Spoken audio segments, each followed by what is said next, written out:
Timing is everything in technology.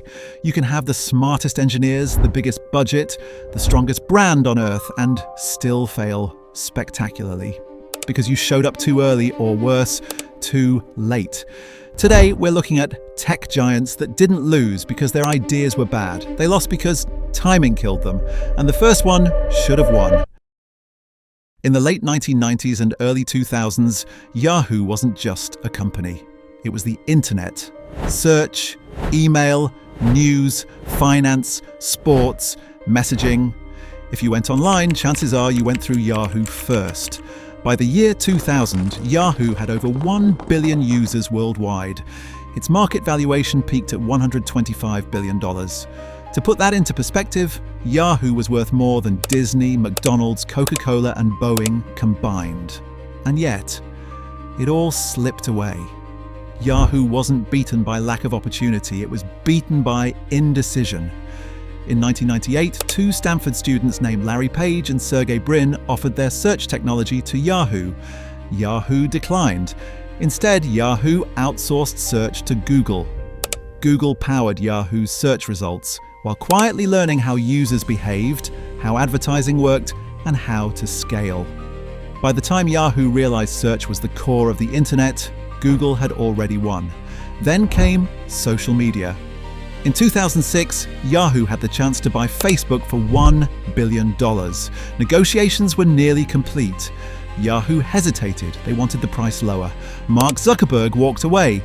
Facebook would later be worth hundreds of billions. Yahoo also bought dozens of startups, Flickr, Tumblr, GeoCities, but failed to integrate or prioritize them. Leadership changed constantly. Strategy reset every few years. Executives debated whether Yahoo was a media company or a tech company. While Yahoo debated its identity, competitors moved with focus. Google mastered search and advertising. Facebook mastered social graphs.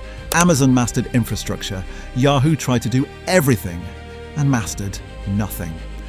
By the time Yahoo realized mobile was the future, Apple and Google already owned the ecosystem. In 2016, Yahoo sold its core business to Verizon for $4.8 billion, from $125 billion to a clearance sale. Yahoo didn't die because it lacked users or capital. It died because timing moved on, and Yahoo didn't move with it. If Yahoo was too slow, Webvan was far too early.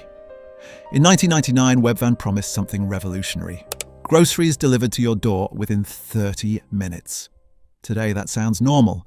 Back then, it sounded absurd. There were no smartphones, no GPS routing, no real-time inventory systems, no cloud computing, and yet investors poured money into it. By 2000, Webvan had raised $800 million, making it one of the most heavily funded startups of the dot-com era. Instead of starting small, Webvan went all in. They built massive automated warehouses, costing over $35 million each. They bought fleets of custom delivery trucks. They expanded aggressively into dozens of cities, all before proving sustained demand. Customers didn't order often enough, delivery costs were enormous, margins were razor thin. The technology required to make the model profitable simply didn't exist yet. People still enjoyed grocery shopping. The inconvenience wasn't painful enough to justify the service. By 2001, Webvan collapsed. Amazon would later succeed with the same idea, but only after smartphones, logistics software, cloud computing, and consumer behavior had changed. Same concept, different decade. Timing killed Webvan. Kodak's failure is one of the most painful ironies in tech history, because Kodak invented the future and then buried it. In 1975, a Kodak engineer built the world's first digital camera. It worked, it was revolutionary, and Kodak executives panicked. Digital photography threatened film, and film was still printing money. Kodak dominated photography for decades. Their brand was synonymous with memories, so they delayed and delayed and delayed again. Kodak feared cannibalizing its own business. Meanwhile, consumers embraced digital cameras anyway. Sony, Canon, Nikon.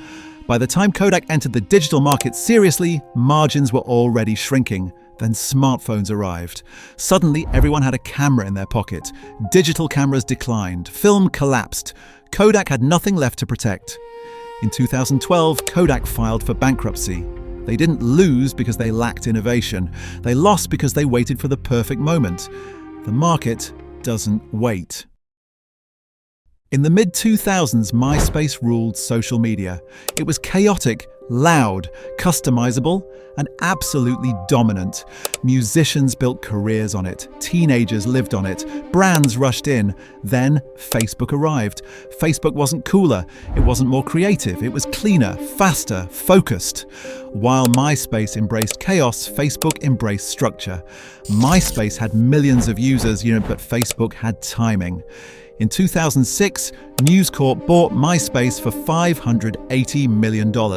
Instead of refining the platform, they flooded it with ads. They cluttered the interface. They ignored performance issues. Facebook did the opposite. They focused on speed, on real identities, on incremental improvements. By the time MySpace tried to redesign, users were already gone. Timing killed MySpace. For decades, Intel controlled computing. Intel Inside was a badge of power. They dominated personal computers. They set the pace for processors. Then mobile computing changed everything. Apple designed its own chips. ARM architecture exploded. Energy efficiency mattered more than raw power. Intel hesitated. They stayed focused on PCs while smartphones took over the world. By the time Intel entered mobile seriously, Apple and Qualcomm were already dominant. Today, Apple designs its own chips. ARM powers nearly everything. Intel is still relevant, but no longer untouchable. Timing didn't destroy Intel, but it permanently weakened its dominance. Another company that felt the weight of mistimed ambition was Sega. In the early 1990s, Sega wasn't just a player in gaming, it was a challenger to Nintendo, the unshakable king of consoles. The Sega Genesis, released in 1988 in Japan and 1989 in North America, wasn't just a console. It was a statement. It was fast. It was edgy. It had attitude. Sega's marketing didn't whisper. It shouted, "Genesis does what Nintendo don't." With titles like Sonic the Hedgehog, Sega captured the hearts of a generation. Teenagers, young adults, even older gamers were drawn to its speed, its style, its boldness. By 1992, Sega had over 65% market share in North America, a remarkable feat against Nintendo's previously unchallenged dominance. Sega was winning. But winning too fast can be dangerous. Sega rushed into the next era without fully consolidating its audience. They launched the Sega CD in 1991, an add-on meant to expand the Genesis with CD-quality audio and full motion video. Then, in 1994, the 32X appeared, promising a bridge to 32-bit gaming while the next generation console was still in development. Each release split the market. Consumers didn't know which platform to invest in. Developers didn't know which system to support. Games were rushed, confusing, or incompatible. Sega's management was fractured. Marketing teams were out of sync with developers. Decisions were reactive, not strategic. They chased features instead of focusing on user experience. Meanwhile, Sony entered the scene quietly but methodically. The PlayStation, released in 1994 in Japan and 1995 globally, was sleek, powerful, and well supported by developers. Sony didn't try to be edgy. They didn't fragment their user base. They waited, they refined, and they executed. By the time Sega launched the Dreamcast in 1998, a console far ahead of its time with online connectivity, visual memory cards, and innovative titles like Shenmue and Sonic Adventure, it was already too late. The market had shifted. Gamers had lost trust in Sega's platform strategy.